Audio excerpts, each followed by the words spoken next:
Samba ay sa ating pinakamamahal na Panginoong Jesus.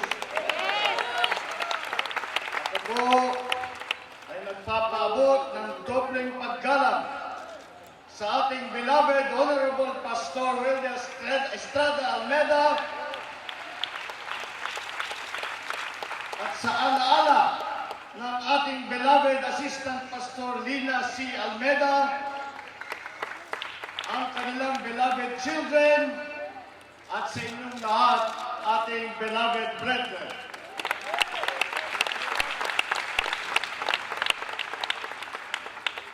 Ako'y nagpapasalamat sa ating beloved Honorable Pastor at sa lahat ng Jesus Miracle Crusade na kapatiran sa inyong pag-anyaya sa akin dito sa inyong pagdiriwang ng 41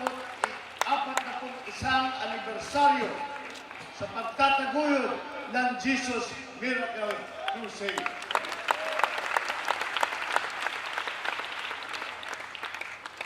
Ang pagtagal ng inyong pagsasama at papanalangin ng para sa ating bansa ay isang milagro at kitang-kita po na itong pagsasama at pagkakapatid ng miyembro ng Jesus Miracle Crusade ay isang pagpakilala ng ating Jesucristo na siya ay nagbabantay, nag-aalala, nagmamahal sa Pilipinas at sa ating minamahal na Pilipino.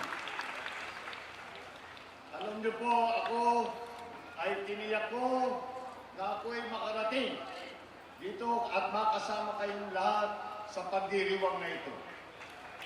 Alam ko po na kasama sa inyong pagsampalataya ay ang pagmamahal ng lahat sa kanyang kapwa. Ang pagmamahal at ang pagtulong, kagaya po sa madaming ginagawang outreach po ng Jesus Miracle Crusade. Hindi lamang dito sa Pilipinas, kung hindi sa iba't ibang lugar sa buong mundo. Ang inuyatang mga pastor, kung minsan, yung mga iba't ibang grupo na kahit na lumalaban sa pamahalaan ay nakikinig pa rin sa mga pastor ng Jesus Miracle Crusade.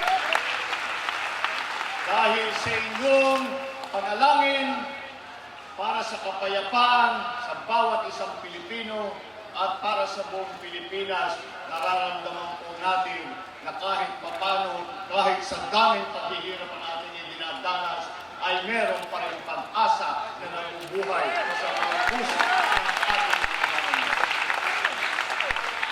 Ako po ay nagtiyak na napunta rito ngayong araw na ito. Dahil ako ay naging advokasya ko, ay sumasang-ayon sa inyong mga pagtuturo sa ating mga kasamahan sa ating kapatiran. Isa ho sa dahilan kung bakit ako ay tumakbo bilang pangalawang Pangulo ng Republika ng Pilipinas ay para po simulan ang isang kilusan ng pagkakaisa muli ng ating mga kababayan. Sa dinami-dami po ng hinaharap ng ating bayan, sa dinami-dami po na hinaharap ng ating mamamayan sa kanilang pang-araw-araw na pamumuhay, marami po tayong nakikita, naririnig na paliwanag, marami po tayong naririnig na payo na mga solusyon dito sa mga problema ito.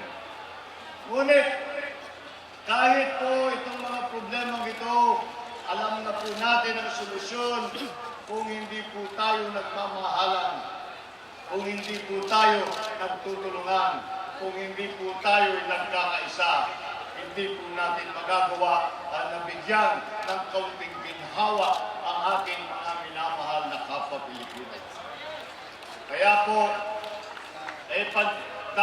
dapat po natin natin ipagpatuloy itong ating hangarin, ang ating layunin para sa ating bansa.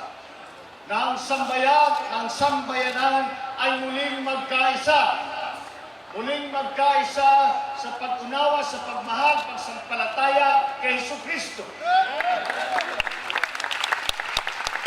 Muling magkaisa at magmahalan para sa kabutihan ng ating mga kapwa Pilipino, para sa kabutihan ng ating minamahal na Pilipinas. Kaya po, sana po, itong ating kilusan nasisimula. Simulan na po natin dito itong kilusan. Hindi ito po kilusan itong pampolitika po. Hindi ito kilusan ng politiko lamang. Hindi kilusan ng pamahalaan. Ito ay kilusan ng sambayanan at ito ang aking nakikitang tanging paraan ng maramdamang ulit ng Pilipinas. Ang pagkakaisa, ang pagbabago, ang magiging progresibo. Para po, hindi po natin, marinig po natin muli ang salita na hindi lamang dito sa Pilipinas, kung hindi sa buong mundo, na makilala ang Pilipino at sinasabi tayo, tignan ninyo mga Pilipino, sila'y nagmamahalan, sila ay nagtutulungan, sila ay nagkakaisa. Dahil yan ang Pilipino kahit saan pumunta, taas loob, kahit na kanino. Yan po ang ating hangarin. Yan po ang ating hangarin. Yan po ang ating panalangin. Dahil po ito ang hamon sa atin, ito ang hamon sa atin na ating kinabukasan. Ito ang hamon sa atin ng ating mga anak na tayo ay sana pag tayo lumipas na, ang ating iiwanan na mundo para sa kanila at sa kanilang magiging anak ay isang mundo, isang lipunan na may kinukupkup at tinutulungan ang bawat isang Pilipino. Nagmamahal sa Pilipino. Binabago ang buhay ng Pilipino. Dumudulot na kahit paano kaunting ginhawa sa Pilipino. Sa pagpatuloy po ninyo na pagsamantala kay Jesucristo, sa tuluyan po ninyong pagtulong at pagsuporta sa kilusan ng pagkakaisa. May pagmamalaki po natin na kahit paano ginawa po natin ang utos sa atin ni Jesucristo. Ginawa po natin na ipagsama muli ang mga Pilipino ng ulit na nagmamahal, ulit na nagtulungan, ulit na naging progresibo. Maraming salamat po at magandang hapon po sa inyong lahat. Congratulations, Jesus Miracle Crusade sa inyong 41st anniversary. Ito po for 100 more anniversaries. Maraming salamat.